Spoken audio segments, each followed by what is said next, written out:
देखिए बच्चों, जेई की प्रॉब्लम हो या क्लास 12 की प्रॉब्लम हो, क्वेश्चन लगभग वैसे रहते हैं, थोड़ा सा कॉन्सेप्ट मुझे आना चाहिए। तो अभी ये कॉन्सेप्चुअल क्वेश्चन आपके सामने है, हो सकता है ऐसा क्वेश्चन ना मिला हो आप लोगों को कि ये फंक्शन कंटिन्यूअस कब होगा। अब प्रॉब्लम ये आती है कि हमें अगर कंटिन्यूटी का कॉन्सेप्ट पता है तो ठीक है, अदरवाइज फिर प्रॉब्लम होगी। तो इस वाले देखिए, हमें सीधी सी पता होना चाहिए कंटिन्यूटी का मतलब होता है कि फंक्शन आपका डोमेन में होना चाहिए। जैसे ये पॉइंट आप देख रहे होगे, यहाँ पे ब्रेक हो गया, यहाँ पे ब्रेक हो गया, तो हम लोग कहेंगे कि फंक्शन की डोमेन का ये पार्ट नहीं है। यहां से लेकर यहां तक फंक्शन कंटिन्यूअस है, फिर यहां से यहां तक कंटिन्यूअस है, फिर यहां से यहां तक कंटिन्यूअस है, तो इन पार्ट्स पर कंटिन्यूटी नहीं होगी, यानी ए और बी पर फंक्शन डिसकंटिन्यूअस हो गया। तो चलिए इसी कॉन्सेप्ट का यूज करते हैं कि हम डोमेन अगर देखते हैं कि डोमेन क्या होगी।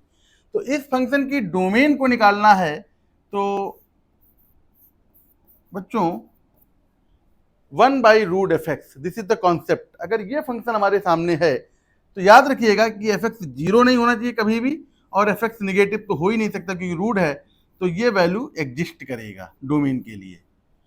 तो लाइक दैट क्या है फंक्शन, ये ऐसा नहीं है, बिल्कुल सेम फंक्शन है, क्योंकि 1 का रूट तो 1 ही होगा, तो इसे भी हम लोग ऐसे ही लिख सकते हैं।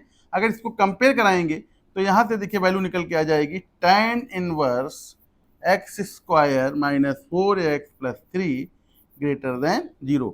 ये उठ के अगर उधर चला गया तो निकल के आ जाएगा x² minus 4x plus 3 greater than tan 0। बिल्कुल बेसिक बता रहा हूँ, tan 0 0 होता है, जिसमें आपको कहीं प्रॉब्लम ना हो। अब ये हमारे पास एक इनइक्वालिटी हो गई, ये क्वाड्रेटिक है। अब इस क्वाड्रेटिक के लिए हम लोग देखें क्या करेंगे, इसको कैसे सॉल्व करेंगे।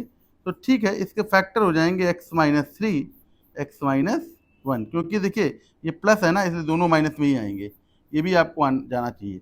नंबर लाइन पर इन पॉइंट्स को लिखते हैं, the one point is 1, other point is 2, और बेबी कर्व मेथड अगर आता है आपको तो राइट हैंड साइड प्लस लेते हैं, फिर minus and plus. Greater than 0 का मतलब होता है कि हमें पॉजिटिव वैल्यू चाहिए, तो this is the reason, this is the reason, ये सॉरी ये 3 है। तो हमारे पास वैल्यू कहाँ से स्टार्ट हो रही, 3 से लेकर कहाँ तक गए हम लोग, इनफाइनाइट तक। ओपन ब्रैकेट लगेगा क्योंकि इक्वालिटी नहीं लगी है, यूनियन, ये देखिए कहाँ माइनस इन्फिनिटी से जाके 1 पे देखिए खत्म होगा जाके, ठीक है। इधर से चलोगे तो माइनस इन्फाइनाइट से 1 तक, और इधर फिर बीच वाला निगेटिव है, निगेटिव लेना नहीं है, क्योंकि यही वो पॉइंट होंगे ना जहां पर फंक्शन कैसा होगा, डिसकंटिन्यूअस, क्योंकि डोमेन में ही नहीं आएगा ये पॉइंट, क्योंकि 1 और 3 के बीच में कोई वैल्यू अगर आप लोगे ना यहाँ पर, ये वैल्यू नेगेटिव हो जाएगी। ये एक चीज तो ये हो गई, और 1 पर क्या हो जाएगा 0, और 3 पे भी क्या हो जाएगा नीचे फंक्शन 0।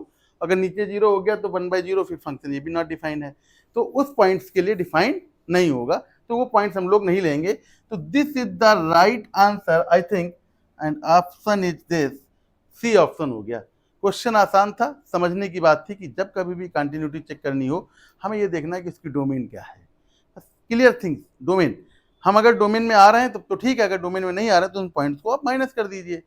तो आज के लिए ये अच्छा सा कॉन्सेप्ट था, कैरी ऑन, बहुत बहुत धन्यवाद।